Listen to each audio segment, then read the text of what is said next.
Welcome back Royal Diary YouTube channel. So நம்ம சேனலில் இஸ்ரோவுடைய ஜாப் அப்டேட்டில் வந்து சதீஷ் தவான் ஸ்பேஸ் சென்டர்லேருந்து அனௌன்ஸ் பண்ணியிருக்கக்கூடிய ஜாப் அப்டேட்டை வந்து நம்ம அந்த சீரிஸ் பார்த்துட்டு இருக்கோம். ஸோ அதுக்கான அட்வர்டைஸ்மெண்ட் அப்படின்னு பார்க்கணும். அட்வர்டைஸ்மெண்ட் நம்பர் பாருங்கள், SDSC ஷார்க் RMT 01/2025 டேட்டட் 16/10/2025 அந்த டேட்டில் அனௌன்ஸ் பண்ணிக்கூடிய ஜாப் அப்டேட் தான் நம்ம பார்த்துட்டு இருக்கோம்.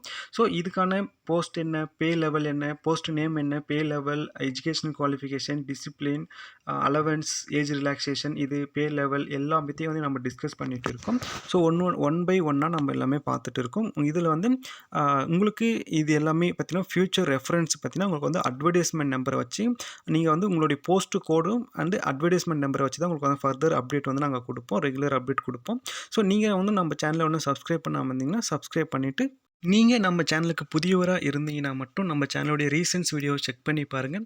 நம்ம சேனலில் raw and real content, ISRO, DRDO, GATE, JAM, just, பார்க் இதை பற்றின அப்டேட் நம்ம கொடுத்துருக்கோம். உங்களுக்கு பிடிச்சிருந்தால் மட்டும் சப்ஸ்கிரைப் பண்ணி சப்போர்ட் பண்ணுங்கள். ஸோ இன்றைக்கி வந்து நேம் ஆஃப் த போஸ்ட் அப்படின்னு பார்க்கும்போது டெக்னிக்கல் அசிஸ்டன்ட். ஸோ இந்த டெக்னிக்கல் அசிஸ்டன்ட் போஸ்ட் பார்த்தீங்கன்னா உங்களுக்கு வந்து சதீஷ் தவான் ஸ்பேஸ் சென்டரில் 2025க்கான ரெக்ரூட்மெண்ட் அப்டேட்டில் நம்ம பார்த்துட்டு இருக்கோம். அந்த டெக்னிக்கல் அசிஸ்டண்ட்டுக்கு வந்து நீங்கள் எலக்ட்ரானிக்ஸ் அண்ட் கம்யூனிகேஷன் இன்ஜினியரிங் படிச்சிருந்தால் நீங்கள் eligibility for the technical assistant post in Satish Dhawan space centre. So உங்களுக்காக ப்ரொவைட் பண்ணியிருக்கக்கூடிய போஸ்ட் நம்பர் அப்படின்னு பார்க்கும்போது 16. ஓகே, போஸ்ட் நம்பர் வந்து 16. ஸோ இந்த எலக்ட்ரானிக்ஸ் அண்ட் கம்யூனிகேஷன் இன்ஜினியரிங் படிச்சிருக்க ஸ்டூடெண்ட்டாக இருந்தீங்கன்னா உங்களுக்கான ஜாப் லொக்கேஷன் அப்படின்னு பார்க்கும்போது PCR யூனிட் ரசயானி. ஓகேவா, இது வந்து பார்த்தீங்கன்னா ஐடென்டிஃபைடு வேகன்சி தான், சரிங்களா. ஸோ ரிக்ரூட்மெண்ட் உங்களுக்கு வந்து ரிக்ரூட்மெண்ட் டிவி நடந்துட்டு இருக்கும்போது உங்களுக்கு வந்து ஃபைனல் செலெக்ஷன் போஸ்ட் வந்து உங்களுக்கு விடுவாங்க. அப்போ நீங்கள் வந்து இந்த வேகன்சி வந்து பிளாக் பண்ணிப்பாங்க, சரிங்களா. ஸோ இந்த போஸ்ட்டுக்கான ரிசர்வேஷன் அண்டு வேகன்சி அப்படின்னு பார்க்கும்போது உங்களுக்கான ஒரே ஒரு வேகன்சி மட்டும் ப்ரொவைட் பண்ணுறாங்க. ஸோ அந்த ஒரு வேகன்சி வந்து அன்ரிசர்வ்ட் கேண்டிடேட்டுக்கு மட்டும்தான். ஸோ நீங்கள் வந்து எந்த கேட்டகரியாக இருந்தாலும் எலிஜிபிள் ஃபார் அப்ளை த இந்த technical assistant in electronics and communication engineering post, சரிங்களா. ஸோ நீங்கள் OBCயாக இருந்தாலும் சரி, ST SCயாக இருந்தாலும் சரி, EWCயாக இருந்தாலும் சரி, இல்லை PWT கேண்டிடேட்டாக இருந்தாலும் சரி, ஸோ நீங்கள் யாராக இருந்தாலும் எலிஜிபிள் ஃபார் த இந்த technical assistant post. Okay, so educational qualification அப்படின்னு பார்க்கும்போது நீங்கள் வந்து first class in diploma in electronics and communication engineering, சரிங்களா. Electronics and communication engineering from recognised university இன்ஸ்டியூஷனில் வந்து நீங்கள் படிச்சிருக்கணும். ஸோ இந்த டிப்ளமோ கோர்ஸ் வந்து பார்த்திங்கன்னா மினிமம் 3 இயர்ஸ் கோர்ஸில் வந்து நீங்கள் படிச்சிருக்கணும், சரிங்களா. ஸோ மினிமம் 3 இயர்ஸ் கோர்ஸில் வந்து நீங்கள் படிச்சிருக்கணும். இந்த ஓவரால் செமஸ்டரில் வந்து நீங்கள் 65% மார்க்கும் ஸ்கோர் பண்ணியிருக்கணும், சரியா.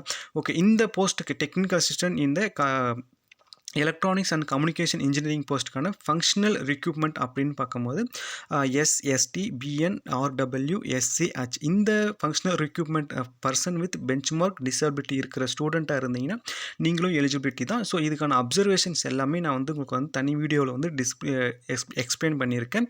நீங்கள் நம்ம சேனலுடைய பிளேலிஸ்ட்டில் செக் பண்ணி பார்த்தீங்கன்னா உங்களுக்கு கிடைக்கும், சரிங்களா. சரி, ஓகே, இதுக்கான பே அலவன்ஸ் அண்டு ஏஜ் ரிலாக்ஸேஷன் அப்படின்னு பார்க்கும்போது உங்களுக்கு வந்து ஃபஸ்ட்டு மந்த் சேலரியிலே வந்து 69,000 அரௌண்ட் 69,000 உங்களுக்கு வந்து அதில் வந்து பேசிக் ஃபே இருக்குது, டியர்னஸ் அலவன்ஸ் இருக்குது, HR அலவன்ஸ், அந்த டிரான்ஸ்போர்ட் அலவன்ஸ் எல்லாமே உங்களுக்கு வந்து ப்ரொவைட் பண்ணிடுறாங்க. So government of India norms படி DOS படி உங்களுக்கு வந்து ப்ரொவைட் பண்ணிவிடுவாங்க, சரிங்களா. ஸோ ஏஜ் லிமிட் அப்படின்னு பார்க்கும்போது நீங்கள் வந்து 18 இயர்ஸ்லேருந்து 35 இயர்ஸ் பிலோவாக இருந்தீங்கன்னா நீங்கள் eligible to apply the technical assistant for electronics and diploma in electronics and communication engineering for the Satish Dhawan space centre. Okay, so age relaxation அப்படின்னு பார்க்கும்போது SC ST கேண்டிடேட்டாக இருந்தீங்கன்னா உங்களுக்கு வந்து 5 இயர்ஸ் ஏஜ் ரிலாக்ஸேஷனும், அன்ரிசர்வ்ட் OBC கேண்டிடேட்டாக இருந்தீங்கன்னா உங்களுக்கு வந்து 3 இயர்ஸ் ஏஜ் ரிலாக்ஸேஷனும் வந்து உங்களுக்கு கொடுக்குறாங்க, சரிங்களா. ஸோ இப்போ நீங்கள் டெக்னிக்கல் அசிஸ்டண்ட்டாக நீங்கள் வந்து ஒர்க் பண்ணுறீங்கன்னா உங்களுக்கான ப்ரொமோஷன்ஸ் எப்படி இருக்குன்னு பார்க்கும்போது நீங்கள் வந்து சீனியர் டெக்னிக்கல் அசிஸ்டண்ட்டாக நீங்கள் ஒர்க் பண்ணுவீங்க உங்களுடைய ப்ரொமோஷனில். ஸோ இந்த ப்ரொமோஷன்ஸ் எல்லாமே பார்த்தீங்கன்னா periodic merit based performance review system by DOS ISRO norms படி உங்களுக்கான ப்ரொமோஷன்ஸ் எல்லாமே இருக்கும். Promotion scheme available subject to availability தான், சரிங்களா. ஸோ வேகன்சி இருந்துச்சுன்னா உங்களுக்கு வந்து ப்ரொமோஷன் வந்து உங்களுக்கு கொடுப்பாங்க, சரிங்களா. இவ்வளோ தான் விஷயம். நீங்கள் நம்ம சேனலோடைய ஏதாவது டவுட் இருந்துச்சுன்னா நீங்கள் கமெண்ட் செக்ஷனில் சொல்லுங்கள்.